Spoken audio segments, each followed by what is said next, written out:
The band had a hard time hearing themselves playing. This, combined with the fact that they'd become a bit bored with the routine of performing live, and that these live shows were no longer about the music anyway, influenced them to decide to make their tour for their upcoming album, Revolver, their last tour ever. Revolver, released on August 5th, 1966, and the band's 7th studio album, continued the experimental trend that Rubber Soul started. It was another masterpiece, featuring a dive into psychedelic rock, and again featuring complex arrangements that pushed popular music forward in a completely new direction. Basically, the Beatles were at the top of their game, and everyone else was playing catch-up. Many music critics have said it is literally the greatest album of all time. The cover of Revolver was even radically different. Two of the bigger hits on the album were Eleanor Rigby and Paperback Writer, which even had a music video made for it. It was one of the earliest music videos. The Beatles played their last concert before a paying audience at San Francisco's Candlestick Park on August 29th, 1966. After 4 years of non-stop touring and more than 1,400 concerts, they were now a studio band. They went back to Abbey Road Studios in November, and this time took their own sweet time recording, wanting to make their most experimental and well-produced record yet. And take their time they did, spending over 700 hours in the studio, 55 hours of that on just one song, Strawberry Fields Forever. However, that song didn't make the cut for what would become their 8th studio album, Sgt. Pepper's Lonely Hearts Club Band, released on May 26, 1967. To say this was another masterpiece is almost an understatement. Remember how I said that many music critics said Revolver is the greatest album of all time? Well, many music critics also have said Sgt. Pepper's is the greatest album of all time. The album's cover is certainly among the most famous of all time. It was the first album to print the lyrics of every song in the artwork. It might have single-handedly both started progressive rock and the entire 1960s counterculture movement. It made the concept album popular. Simply put, it literally changed pop music forever. Sgt. Pepper's Lonely Hearts Club Band remains the United Kingdom's best-selling studio album. On June 25th, 1967, the Beatles performed a new single, All You Need Is Love, to just 350 million people via the first ever live global television link. That song ended up becoming a flower power anthem, by the way, sung by hippies at Vietnam War protests around the world. Tragically, on August 27th, the band received news that their manager, Brian Epstein, had died of a drug overdose at the young age of 32. This devastated the band and seriously made their future uncertain. In fact, they were so lost after Epstein's death that they made a crappy movie where they filmed themselves touring the country in a psychedelic bus with a random cast of strange characters. Well, that film, called Magical Mystery Tour, was the first project the Beatles ever did that critics completely trashed, calling it, quote, blatant rubbish and a, quote, witless home movie. However, the soundtrack to the film of the same name, released on November 27th, 1967, was praised by critics and another commercial success. Meanwhile, the band had been spending more and more time following the guru Maharishi Mahesh Yogi. In February 1968, they even traveled to Rishikesh, India, to hang out with him and attend his seminars on transcendental meditation. Starr and McCartney didn't stay there as long as Lennon and Harrison, though, and this ultimately caused some tension in the band. In the spring, Lennon came back to London and began to heavily use more damaging drugs like heroin and left his wife Cynthia for his new infatuation, a young artist named Yoko Ono. For the next 2 years, Yoko Ono was always by his side, to a point where it even further added tension to the band. Still, on May 14th, 1968, Lennon and McCartney appeared on The Tonight Show to announce their new multimedia company called Apple Corps.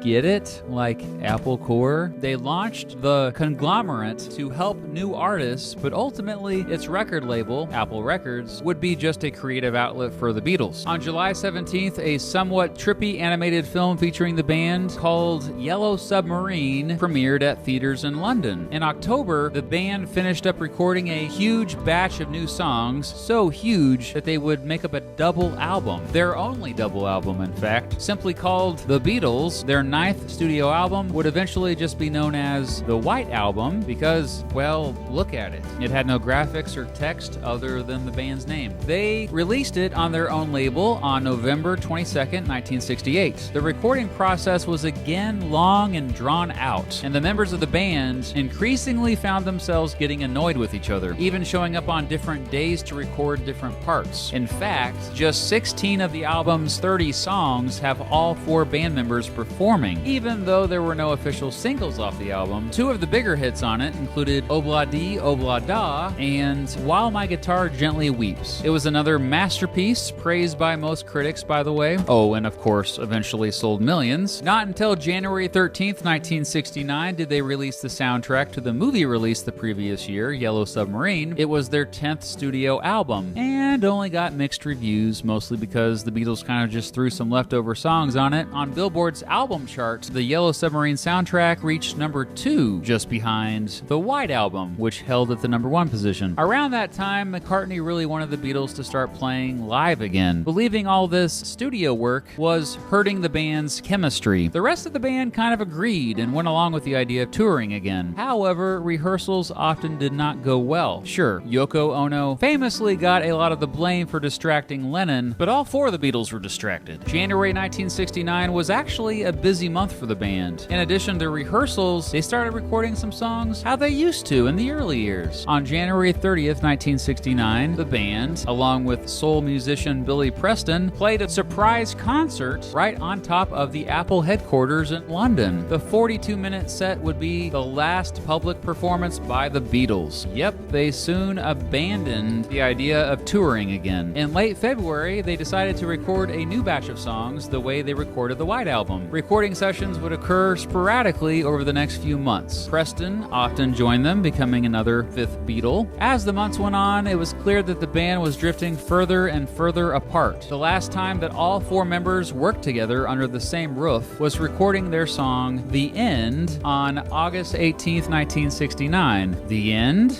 Huh, yeah, that fits. By the end of 1969, each member already had their own solo projects going in full swing. Lennon was the first to officially leave the band, privately telling them on September 20th. But the general public didn't know this. 6 days later, the band released their 11th studio album, Abbey Road, which had this legendary cover where they are crossing, you know, Abbey Road, taken just outside Abbey Road Studios. The album was another huge success, but got mixed reviews from critics. George Harrison finally got some praise for this one with the 2 hits he wrote, Something and Here Comes the Sun. Within 3 months, Abbey Road had sold 4 million copies, but by that time, the remaining 3 members barely saw each other. They did have a bunch of recordings from before the Abbey Road sessions they wanted to release, though. They recorded one last song together in January called I, Me, Mine. The legendary producer Phil Spector came in to help that spring put a new album together. It would be their last. On April 10th, 1970, the Beatles formally announced their breakup.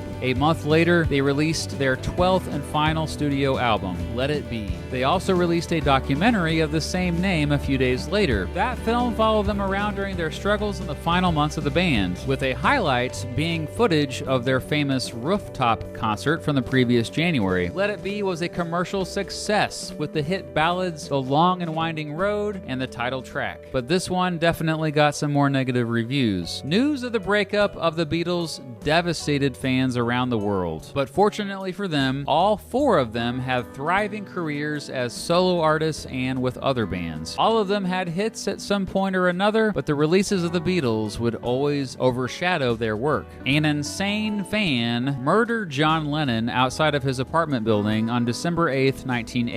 George Harrison died from lung cancer on November 29, 2001. Paul McCartney died in 1966.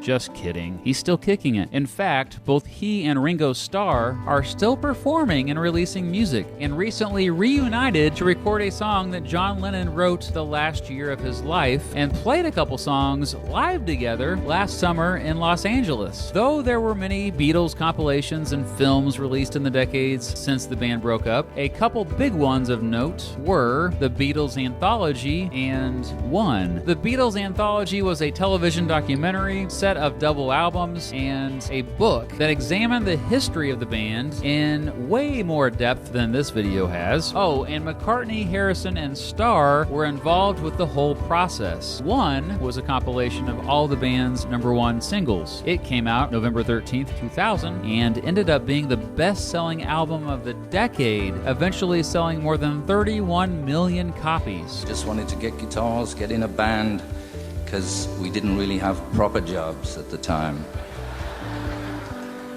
Anyway, it sort of turned out fine, and it's got a bit bigger than any of us expected.